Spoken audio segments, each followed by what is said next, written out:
Good evening, you're watching AWANI Tonight with me, Saraya Mia. The Olympic Council of Malaysia OCM said it was considering hosting a downsized Commonwealth Games in 2026, but the final decision would lie with the government. Youth and Sports Minister Hannah Yeoh has said the cabinet is expected to discuss the matter this week. The Commonwealth Games Federation has offered Malaysia $127.33 million in supporting funds if it decides to take over as host, after Victoria pulled out last year, citing ballooning costs. The offer has received a mixed response in Malaysia amid concerns over spending costs and lack of preparation time. Malaysia previously hosted the event in 1998.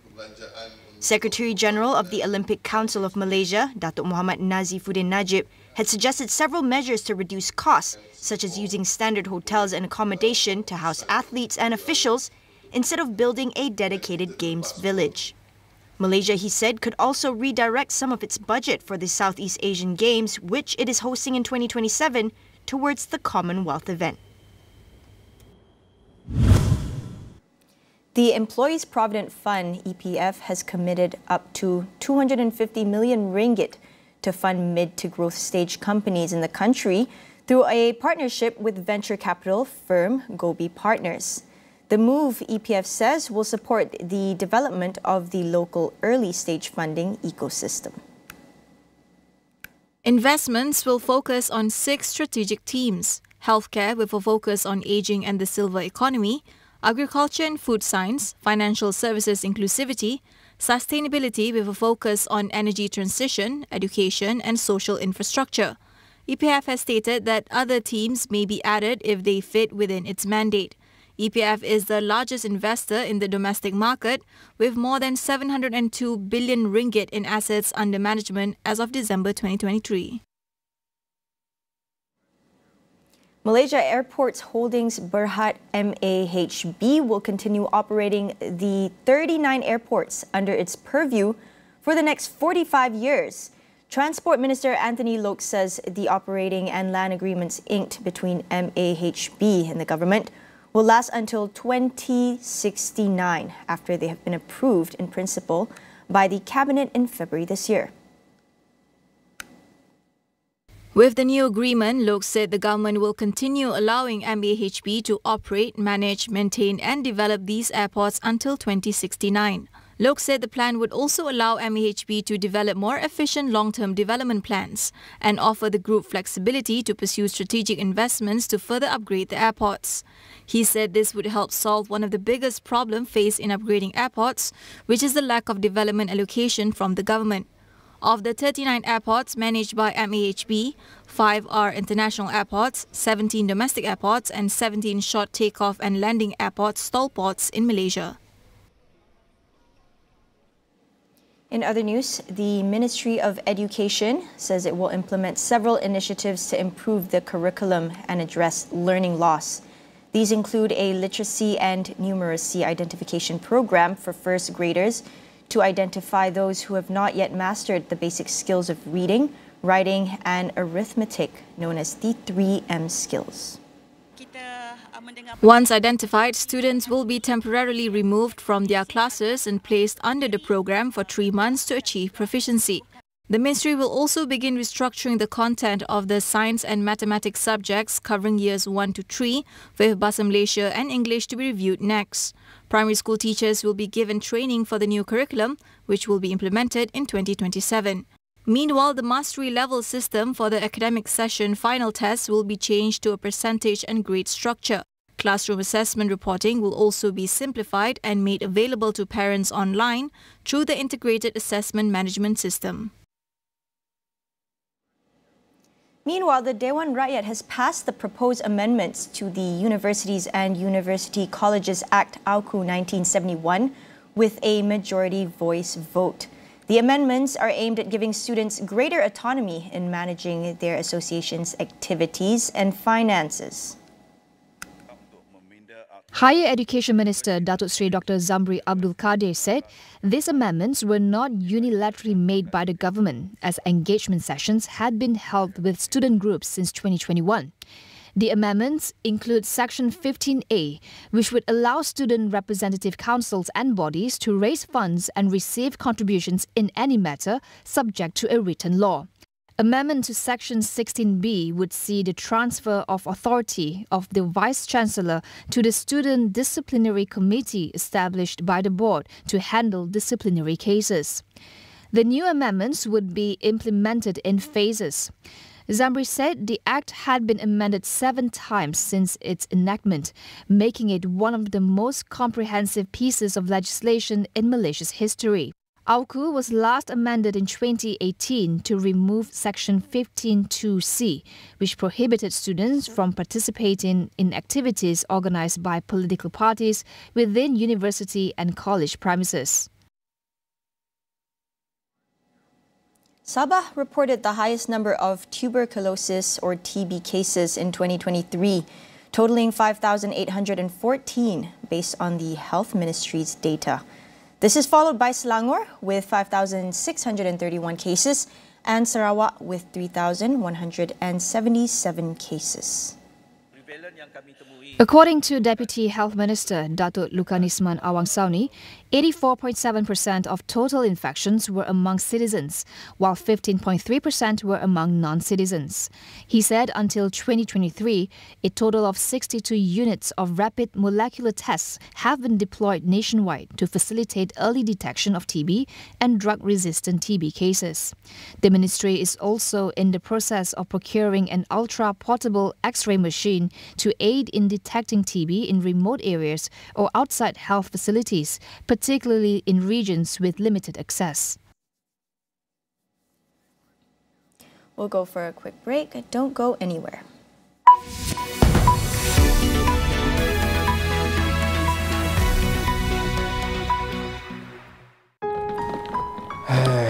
Penatnya, terbang sana, terbang sini. Inilah antara sebabnya aku terlepas nak tengok rancangan kegemaran aku.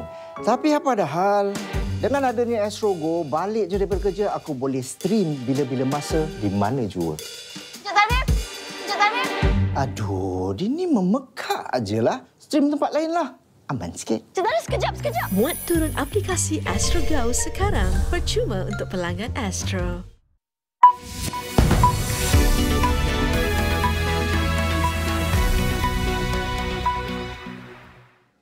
Welcome back. The ringgit is under pressure, trading at lows not seen since the Asian financial crisis. Can the local currency withstand further depreciation? And what measures can businesses and consumers take to navigate through these turbulent times? We speak to Dr. Paul Anthony Mariadas of Taylor's Business School. A prolonged depreciation of the ringgit can lead to a persistent inflationary pressures in our country. A rising import cost will continue to push up prices of goods and services, eroding the purchasing power of consumer and affecting their standard of living. Next, the continuous depreciation of the ringgit can erode the competitiveness of Malaysian businesses in the global market. Exporters may benefit initially from a weaker currency, but if import costs continue to rise, it can offset these gains and affect overall trade competitiveness. Another long-term impact would be pressure on the country's foreign exchange reserves. The central bank, which is our Bank Negara Malaysia, may need to intervene continuously to stabilize the currency, which can reduce reserves over time. And of course, inaction by the government would place Prime Minister Anwar in a precarious position politically as well. Though the government has taken measures to offset the declining ringgit, Paul advised people to be patient in waiting for the result. He also urged industries to adapt to the current situation and take measures to safeguard their businesses. Although there are so many efforts have been implemented by the government to support the ringgit, but it takes time to see the result. Okay, overnight we cannot see the result. We have to wait for it. And some other, the effort the government undertakes, economic restructuring, fiscal consolidation, and debt reduction are the government's effort to strengthen the economy, to attract inflows and increase investors' confidence in the country. Yeah. And apart from this, also the industries, they also must play a role, okay, whereby industries can focus on enhancing export competitiveness to offset the impact of weak currency. This may involve investing in technology and innovation, improving product quality, and diversifying export markets to reduce dependency on specific regions. And then one more important thing the industry must do here is industry that reliant on imports can adopt strategies to manage import cost effectively. This may include hedging currency risk, renegotiating contracts with suppliers, diversifying sourcing locations, and exploring local alternatives where feasible. By doing this, of course, our currency will be back to maybe 4.5 in the near future, maybe by end of this year.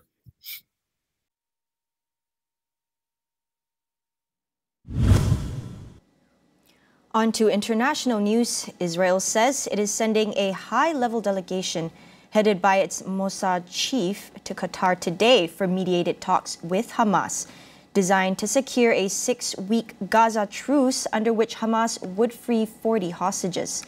According to Reuters, quoting a high-level Israeli official, this stage of the negotiations could take at least 2 weeks. The meeting is expected to take place between Mossad chief David Barnea, Qatar Prime Minister Mohammed Abdulrahman Al Thani, and Egyptian envoys. The talks in Doha are the first after weeks of intense negotiations involving Qatari, U.S. and Egyptian mediators failed to secure a truce between Israel and Hamas last week. Some 32,000 Palestinians have been killed in Israeli attacks on Gaza since October 7, while the death toll in Israel from Hamas's October 7 attack stands at over 1,100, with dozens taken captive.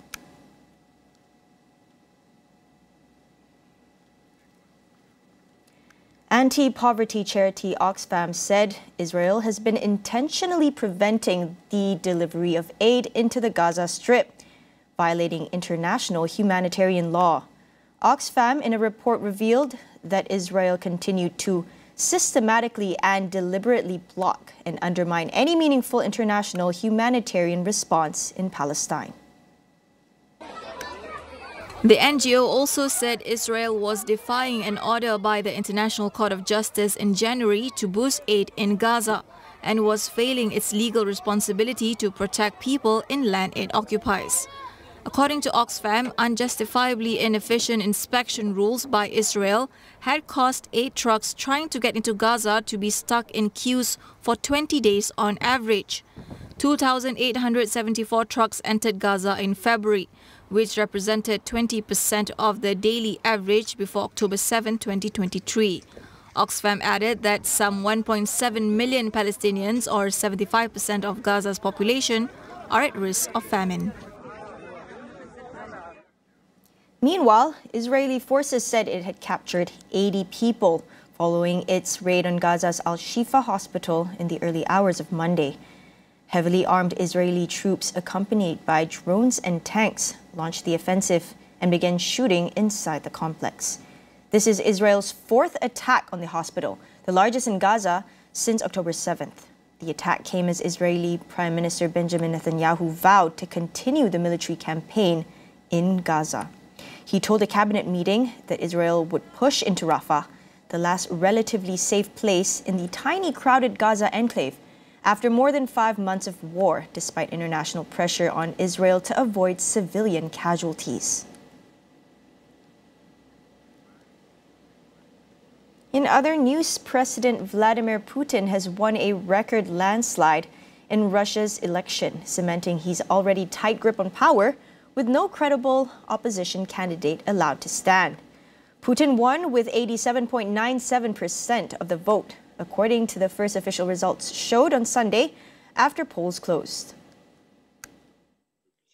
Communist candidate Nikolai Kharitonov came in second with just under 4% of the votes. Newcomer Vladislav Davankov came in third and ultra-nationalist Leonid Slutsky fourth. Putin is now set to stay in power until at least 2030. He has ruled Russia since 2000, the longest-serving Kremlin leader since Soviet dictator Joseph Stalin. Ukrainian President Volodymyr Zelensky said the Russian presidential election was an illegitimate imitation. Western countries also condemned the vote as neither free nor fair. Supporters of the late Putin critic Alexei Navalny staged symbolic protests at polling stations in Russia and abroad. Navalny's death was said to have deprived the opposition of its most formidable leader, with other key opposition figures abroad in jail or dead.